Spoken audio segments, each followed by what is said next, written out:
right, part 2. Let's go. All right. What do you have here? As I started to say at the end of the first video, after the Spanish-American War, the Army started once again to do a changeover in equipment.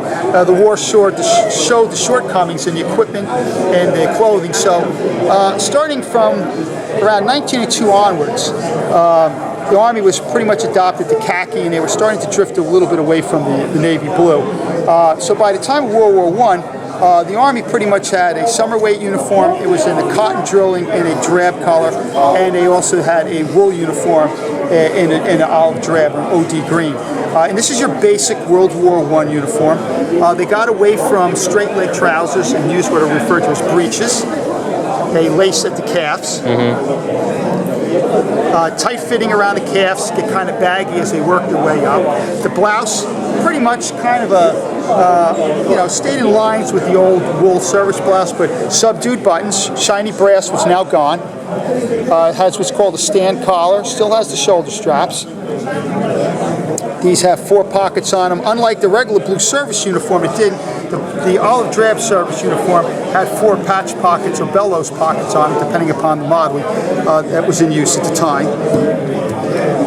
The campaign hat, now by 1911, it changed. The old slouch hat, creased from fore to aft, was changed to the now familiar Montana peak, starting in 1911, 1912. These became the standard campaign hat because the helmet, a fragmentation helmet, would not be adopted in the United States Army until they went overseas into France in 1917.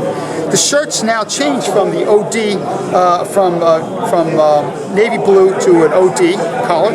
Still a pullover, 3 buttons. And the undress or service cap now became more of the more familiar bell crown type cap. This is really more for garrison duty. They adopted when they went overseas the more familiar now overseas cap. You very rarely see a lot of the servicemen wearing the campaign hat overseas for a lack of way to transport and store them.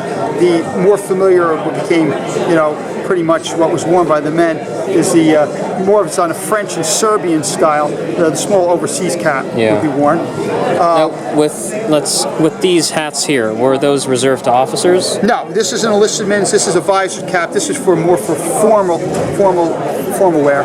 Okay. This is not his Class A uniform. This is to be worn as part of a Class B uniform. Okay. The Army still maintained a blue Class A uniform. These olive drab clothing and khaki is all work and service wear. The Army's dress uniform was still navy blue. Okay. Long underwear was issued to the men. Socks such as these. These are the 1910 leggings. The leggings changed from with an under strap and they were shortened. But when they went overseas, they adopted the use of wraparound cloth puttees.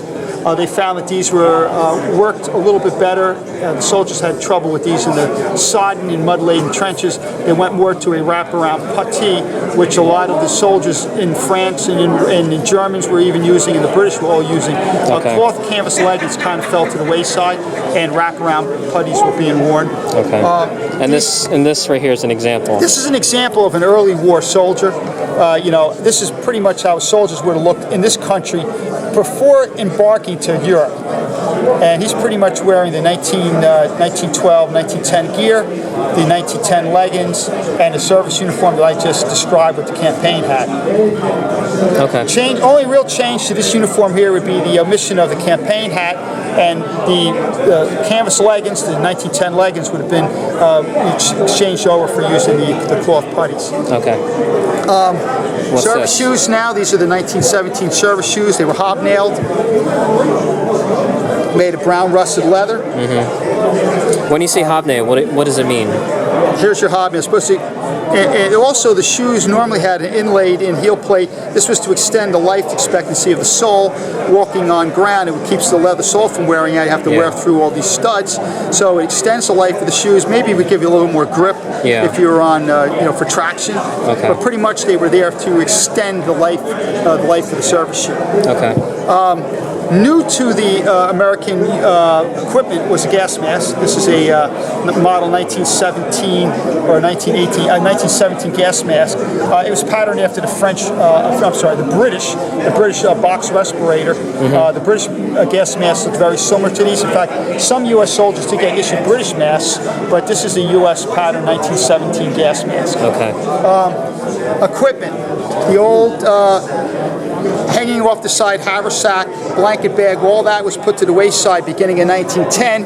And what you're seeing here is really this is the later version of the 1912 version. This was called a haversack and pack carrier.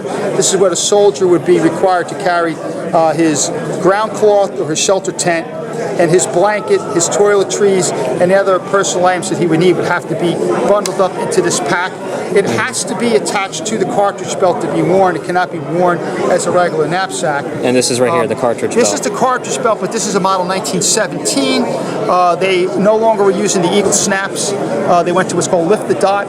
It has the puckered pockets for the Spitzer type bullets. So this is a 1917. This is a World War I vintage cartridge belt, and these are model 1907 suspenders, which could be put on here to keep the belt from working its way down when loaded up with ammunition. Okay. When this belt was not on, you could attach the 1912/1910 haversack pack carrier to the cartridge belt.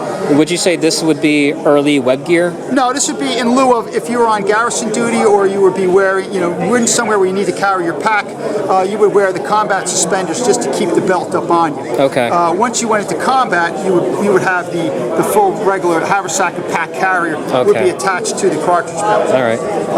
Along on the cartridge belt by then would be attached the first aid kit, and then your canteen, which this is a model 1910 canteen.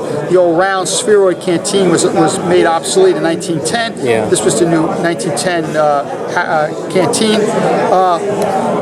Shovel. A shovel and a trenching tool was carried. It hooks onto these little tabs here. Yeah. Also, within this company of men, so many men would be issued a shovel, so many men would be issued a pickmatic, so many men would be issued a hatchet, some would be issued a bolo, and they were distributed at a specific rate of which I don't know is, but this is your standard model 1910 shovel.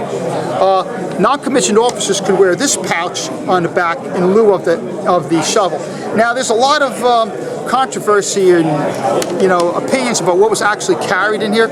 Some say foot powder or extra medical supplies for the men, predominantly foot powder, and others say that these were used for carrying auxiliary parts for the 1903 and 1917 rifle, extra strikers, extractors, things like that. Probably it could be used for either, so there's no really definitive answer to what this pouch was used to be carried with, but normally only non-commissioned officers carried this on the back of their haversack pack carrier, and enlisted men would not have that. Okay. Within this haversack pack carrier, you would have to carry your condiment can, your meat can or bacon can, and your mess kit, and your utensils would all be in this, along with your, as I said, your blanket, your ground cloth, your tent pegs, everything else that you need. I mean, these were only designed to carry a specific load. It didn't have room for anything extra, which that became a little bit of an issue later on. I mean, men couldn't bring stuff with them that was not designed to go into the pack. Yeah. Here's your standard 1910 meat can or mess kit. Now, before we go down any further, what is this? Well, this is the model 1917 trench knife. Ooh. That looks nasty. A lot of hand-to-hand combat in the First World War. Oh yeah. And most countries all carry some sort of small dagger or trench knife for self-defense. Yeah. This was specifically an item that was designed and issued out during the First World War. It was not anything that was U.S. Part of the U.S. Military kit prior to the war. Okay. Two things that actually were the outcrops of the First War was a steel helmet. This is a U.S. model Mark I or 1917 helmet. It's patterned after the British helmet. We'll talk a little bit more about it when we see the British stuff. Yep, in part 3. Right, and this was issued out to the soldiers in the trenches over there. We started producing them here in the country, but initially U.S. soldiers were issued British helmets. This is an American helmet. That's the Kelly helmet right there. No, the Kelly helmet's a little different. Kelly helmets, when actually they changed the liner. This is an original Oh, okay. World War I liner and all in the helmet. Oh, wow. Later on, they changed the liner over, and then the more familiar, let's call the model 1917 A1 is Okay. what they call the Kelly helmet. This is just a model 1917. And then That's patterned after the British. after the British Brodie helmet. Okay. And then here's your grenade assault bag, and here's your World War I Mark I fragmentation grenade with the Mark II late war fuse in it. The U.S. did not have a standardized or a viable hand grenade at the time of the war. We started to develop hand grenades in like 1917. Most American hand grenades didn't see much service time in the First World War. We were a lot of using the British and the French version of the grenades, but this was the outcrop of the First World War.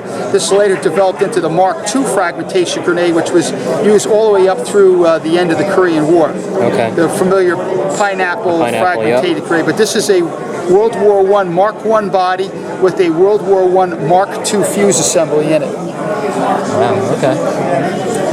All right, let's go to part 3 in just a bit.